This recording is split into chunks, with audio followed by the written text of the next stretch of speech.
How's it going? Jonathan here, and welcome back to yet another video. Now in this video, I'm actually going to be focusing on the cyclical nature of Bitcoin. So I'm going to jump into the Bitcoin cycle, which I've been watching for this year. I'm going to give you the first glimpse of what I believe no one else has shown you all year. So that way you can see my sort of thought pattern on this whole cycle, this whole year playing out in advance. And then you can get a better understanding of why I was suggesting one thing over another throughout the whole year. So before I get into that, I did get something in the mail just this morning, and it is this brand new book. And it's, I shouldn't say brand new, it was written like I think 20 years ago or something like that. Can't remember. Does it say in here? I don't know. Probably not. The point is that if you want to get into cycles and if you want to get into these whole wheels within wheels things, this one here is a great book. This is from the Sacred Institute. So go ahead and check out the Sacred Institute. This one's by Daniel. Now these books aren't cheap. This one probably set you back about $500.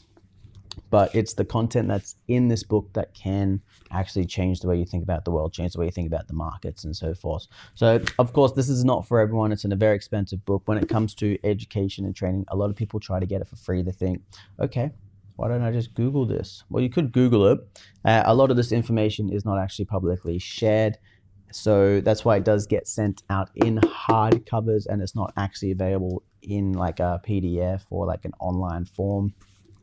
The information is sacred. It is shared through person to person, generally through a hardcover book. So if you want to get some information that you won't find anywhere else, this is where you go, the Sacred Institute or the Cosmological Economics company. Okay, so they're the ones that are in charge of this sort of information. I shouldn't say in charge. I mean, that's where it's distributed. Okay, so that's where you go and find it. Of course, if that's where you want to study. Okay, you don't have to go down that field of study, but that is something that you can do. So as I said, we're going to be taking a look at the cycle playing out for Bitcoin and what I believe is playing out for Bitcoin. I'll go over the whole year. I'm actually going to introduce you to something that I have kept tight, haven't shared with anyone, but we're now heading into the final quarter of the year. So now I'm going to give this to you so we can see how it plays out for the remainder of the year. And then we're going to take a look at the 90-day Bitcoin cycle, and we'll see what else is happening in this market. Let's go ahead, flick around and take a look. So as I said, we're actually going to check out now the Bitcoin chart. So let's go ahead and dig straight into it. First up, we've got this daily chart looking at this whole death cross thing that, as I said, ain't going to mean a thing. So we're just going to completely ignore the death cross moving forward. It is irrelevant. So with the whole death cross thing, it was something that everyone was talking about, and now they've switched from death cross straight over to golden cross. Now the golden cross is where the shorter term moving average crosses above the longer term moving average. Obviously the death cross is when the shorter term moving average crosses below the longer term moving average. So let's go ahead and skip that, because at the moment we can clearly see that the death cross hasn't played out like everyone said. The weekly chart, as we mentioned last time, we did get a bullish buy signal signaled around this point here where we crossed above. This is a Dow theory buy signal, so if you're not well versed on Dow theory, don't stress out over it. It's easy, it's fine. You can do the study, read the material. Just take you several weeks to get your head around it.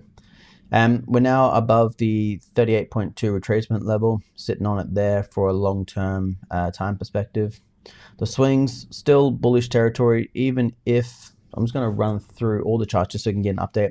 Even if the market crosses below, there's still no bear signal because we don't have any confirmation just yet. So still on a daily perspective, we have a price and time over balance compared to what happened over the last several weeks. We still are in bull flag for the 1 week, 1 bar Gann swing. So we're still bullish on that instance. So the flag for the bulls is still high. The Kage chart is still green. That's what you want. Even if it's pointing down, it's actually not going to, at the moment, it won't trigger a bear signal until it crosses below here. So it'll have to go all the way down to 30,000, 29,000, then cross below to actually turn bearish. So it's still green regardless of what it does right here. Technically speaking, that's still signaling bull. Now, I'm not suggesting when I say bull bear that you buy and sell. I'm just saying this is how you use these charts, and this is how you understand the indicators. Okay, that's all I'm looking at right here. So let's go ahead and take a look at price. We met resistance at this 50 and 38.2 resistance level around the 41,000 midpoint. go ahead and take a look at the next resistance. The next resistance comes in at 42.5 to around 44.5, and then above that we're looking at the actual 48 to 49 mark for the next resistance level. These orange ones here are potential sell targets if the market moves higher. I'm not suggesting that you sell or buy. I'm just saying this is how you actually use them and what I'm looking at. Okay, so if the market came up, hit resistance, you'd take profit. If it hit resistance up here, obviously you'd take profit. If it hit resistance up here, you take profit. Now, as you can see, each time I'm moving up a band, saying take profit, it doesn't actually mean you need to sell. But what can happen sometimes is that the market can come up and hit these bands and then completely reverse from there on out. And this would have been a good area to have taken profit. So that way when the market finds a level of support to the downward move, you can re-enter once you get confirmation of a potential buy signal. That's how you use this, okay? Now, as I said, I'm not giving you any suggestion on where you should be buying or selling. I'm saying that when you build these charts, these are all the angles you need to look at. Regarding the patterns, there's just a bearish harami that occurred here. The market did reverse soon after that, but don't take these candlestick charts, charting patterns, like always take them with a grain of salt, because we get a lot of bearish signals and bullish signals all over the place. Like we got a bullish reversal pattern here, which ended up like being the top of the market. So take it all with a grain of salt, of course. But we did get a bear, and currently we're looking at a bullish reversal pattern at the moment. So whether the market moves up from here or down, we need to wait and see. But with that said, this low here is currently a significant low, and we'll be watching that one play out from here. I'm just going to head back to price for a moment, just because I want to pop on some new analysis. I'm going to go ahead and grab my price retracement and take a look at the 50%.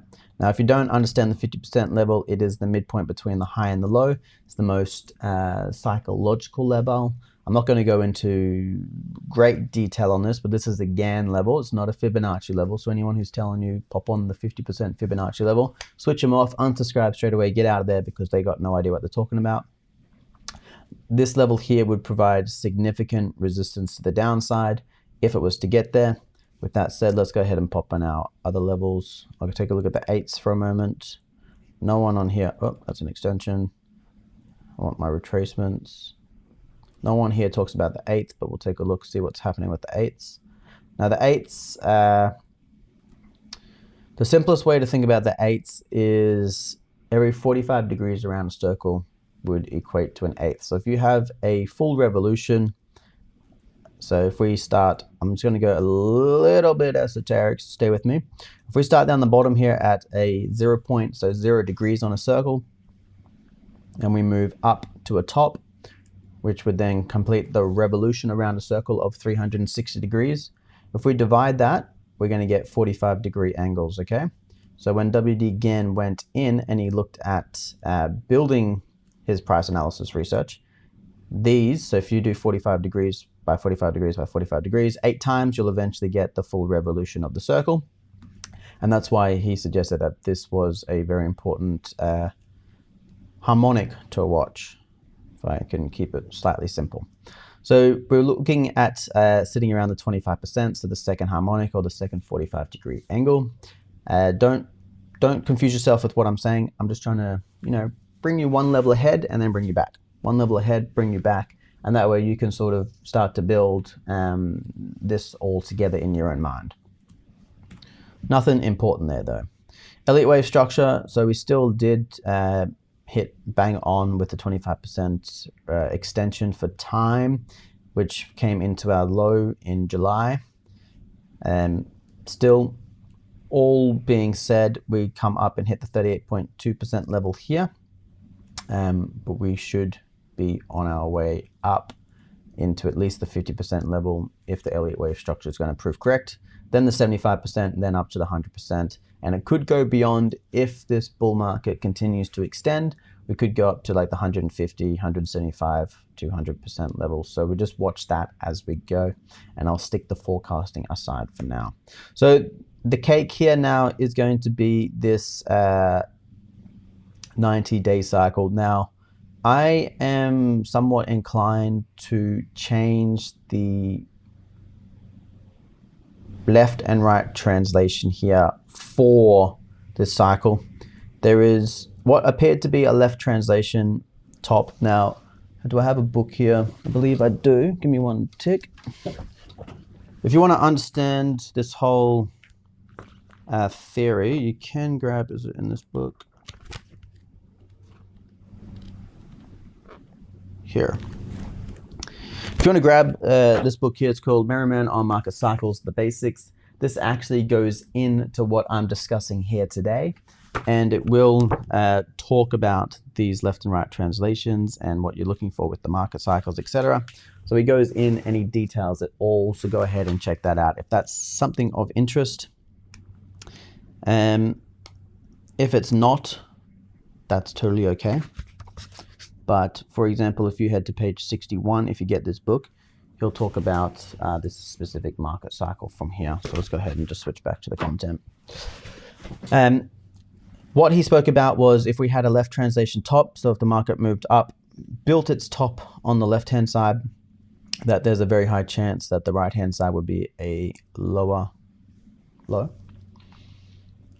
And the alternative to that is if the market moved up, hit its created a top on the right-hand side, then the market would find a higher low on the in the orb period on the right-hand side, so this period right here.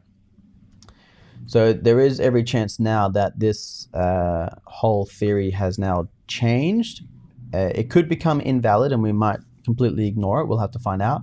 But we might be moving to a right translation top, which is something that I thought might have been a left translation top. And we might be getting a higher low from here on out. So this is why we need to move with the market. And even though we put out these forecasts and research papers and whatever you want to call them, we always have to move with the market and sort of get everything to move in. Even if we have like 100 hypotheses or 100 angles, we want to be able to see exactly all the different angles so that we can act on them individually. So obviously I've gone ahead and got the first cycle. I'm going to create a new cycle from this low here because I think that this low is going to be an important low moving forward. So with this low here, I've just gone ahead and created it now and I can see a matchup already. We have this period right here. So let me go ahead and draw it. Actually, I'm going to delete it and I'm going to put these on first. So this box right here is a orb period with a time on it of around the 17th of August. Okay, so that's the midpoint of the orb period. If I go ahead now and just jot in this, what I believe is going to be an important low for a 90-day cycle. From here, what we can see here is that we're getting this orb period of the midpoint occurring right here, exactly, almost exactly, so that's the 5th of August, where the market's sort of peaked out and starting to move down. Now, complete hypothesis right here, but what we could be getting right here is a left translation high for this period before we get another potential higher low. I'm not going to say top, sorry, higher low in September. So this is how we overlay cycles within cycles, the whole wheels within wheels sort of phenomenon. And we just want to keep looking out. So I could do this another round. If once we get confirmation that the 90-day cycle is valid, we could do another wheel within a wheel. We could be looking at a potential right or left translation in the early September period, and then a higher or lower low around, what's that? That's around January. So this is how we put all the pieces of the puzzle together. I'm going to go back and keep it simple, get rid of these extra ones. I'll start, oh my golly gosh. I'll start to actually analyze this a bit further out as we go. I'm going to just go ahead and put in the original. That's the one we're watching. Get rid of this one. And we'll see how we go. So we could be looking now at a right translation top with a higher low. And I just wanted to sort of put that out there as a potential instead of the original left translation top, which would have created a potential lower low. So, yep, move with the markets and we'll go from there. At the moment, we've had an important low which had occurred in July, and as I go into the actual roadmap or the mass pressure chart for this year for Bitcoin, you're going to start to understand why this low could be important and one that we might consider over the August low. But I'll merge it all together and I'll bring it all together and give you an idea on what I'm looking at and why I concluded the things that I concluded. So let me flick forward.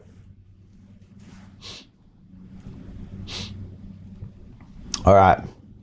So what I've just brought on the chart right here for you right now is the mass pressure chart for this year. And what a mass pressure chart is it takes all of the previous cycles. So everyone's always talking about a 4-year Bitcoin cycle, a 1-year Bitcoin cycle. We got the halvings and all that sort of stuff. What I do is I take all that information and then I amalgamate all the information and I create a cycle for what the year could look like. Now, when I put out the forecast for the year, it was rising prices into a peak, a sharp decline, a slight rally, another decline, and then a slow rollover until a low. In this case, we were looking for a low in July. I give it generally a month either side. The reason why I gave it a month either side is because we had a potential low that was going to occur in April, but the low didn't actually occur until May, which is why when I hypothesized this theory for this actual chart for the year, I moved it from July, from actually like lowing in July to a potential low in July to August. And then when I started to overlay the 90-day Bitcoin cycle, I started to sort of hypothesize that potentially an August low might be very important. So the actual low did come in July, which was slightly after the potential forecasted low. Now, all I did here was I just matched up the top and the top in the cycle. The actual top came here on the chart, but I did move it a few days into the future so I could get tops matching. And then that's also brought us in with the hypothesis of a low in July before the market starting to rally higher. So when we take everything into consideration, I am thinking that August was always the safer bet to buy because we could always get an idea on what is the likely direction from here on out.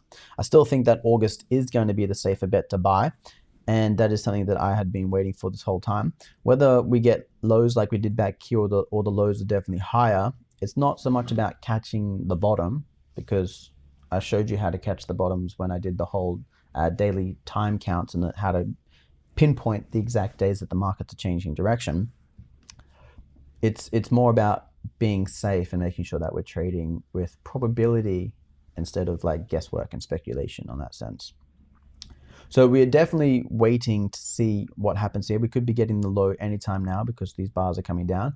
I would like it to come down to the midpoint if possible before the next rally into the next translation, which when we take a look at a few charts before, we were looking at the next 90-day cycle. That 90-day cycle started to lead into a potential another low in September, and then the next one was obviously in January from memory. So that is now your first introduction to cycles of this nature, forecasting cycles, wheels within wheels. It is a very, very big topic, and I don't expect you to believe it or understand it straight away. But I've given you the chart out until November. Ignore price. We look at direction. As you can see, direction is not accurate because, as you can see, the forecast was sort of like a slow grind higher and then a blow off top. But what we got in the actual pricing was more of a blow off top sort of event. The forecast suggested a major decline lower, then a higher rebound before slow grind lower. What we got instead was a slow grind lower into a rebound, then a dump, and then our grind until the final low. So whether the market's going to go up in a straight direction like this or it's going to do this, that's yet to be seen. But that's why I don't focus on the actual price and angles of the actual roadmap when I create them. Like right now, like we could open up tomorrow and Bitcoin could like completely crash. Elon Musk might come out and say this market's dead, might go to 10 grand, might go to zero. Not saying it's going to, But what I'm trying to get at is that you don't want to rely on this picture, solely rely on it and go, Bitcoin's going up. It's not how it works. We look for direction, and then we take short-term price analysis and cycle analysis. We overlay it, and then we look at the time analysis and pattern analysis and that sort of stuff. And that's how you actually make your trades within the longer term cycle. Now, it's not about catching the low. It's about being in the game long enough that you can catch the large moves. That's what's important. Okay. A lot of people are day trading with futures and whatnot. Now go ahead, day trade. If that's your thing, I'm not against that. It's just not something I do. But instead, I would rather capture the longer term sharp moves, because that's going to be the safer bet where I can make a lot more money. So that means I might only make 2 or 3 trades, maybe 6 trades a year, 10 trades a year if it's a really busy year. And then that's all I can focus on. I just focus on those simple, high probability trades, and I can generally make a good sum of money. Whereas other people are obviously trying to somewhat day trade and guess the market, spend the whole time in the market. I'm using the market as a way to improve my standard of living and improve my lifestyle, being able to do things and live places and travel around, obviously not during COVID or whatnot. But other people are making trading their life, and they're focusing solely on that, and that's not what I do. So I'm not for or against any method. I just found out what works for me, and that's what works for me. So I hope that this introduction here is of benefit, and I will talk to you soon.